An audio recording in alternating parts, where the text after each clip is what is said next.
আমি ইনশাআল্লাহ নির্বাচিত হলে কোন ধর্মের মানুষ, কোন দলের মানুষ কারো ওপর কোন ধরনের অন্যায় হবে না, অন্যায় বরদাস্ত হবে না ইনশাআল্লাহ। গত 17 বছর আওয়ামী লীগের সময় এমন একটা অবস্থা দাঁড়িয়েছিল, রাজনৈতিক এমন একটা পরিবেশ দাঁড়িয়েছিল, কেন জানি যারা এই দল করে না অন্য দল করে।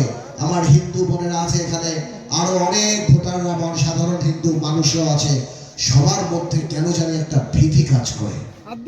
কিসের ভীতি?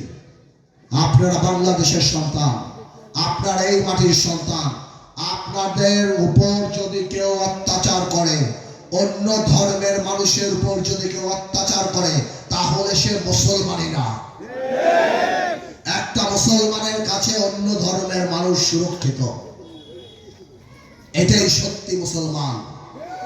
আমি পরিষ্কার করে বলতে চাই, আমি ইনশাআল্লাহ নির্বাচিত হলে কোন ধর্মের মানুষ, কোন দলের মানুষ কারো ওপর কোন টেন্ডারবাজি, কোন জমি দখল, কোন চর দখল, কোন সালিশ করে পয়সা খাওয়া, কোন ধরনের অন্যায় হবে না, অন্যায় বরদাস্ত হবে না ইনশাআল্লাহ।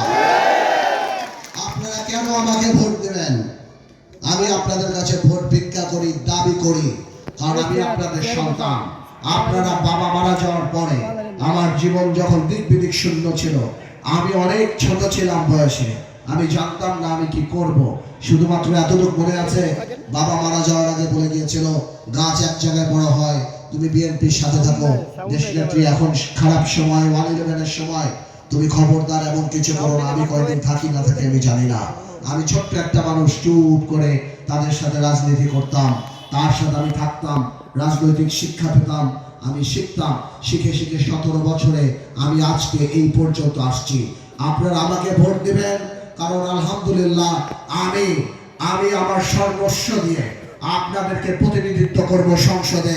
এই ভোলা বরিশাল সেতু, অন্যান্য যা যা আছে, মেডিকেল কলেজ, ভোলার শিক্ষা, ভোলার হাসপাতাল থেকে আরম্ভ করে সব কিছুর জন্য ইনশাআল্লাহ প্রথম দিনই সংসদ সেই দরবেশের মতো আবার গরম করে ফেলবে।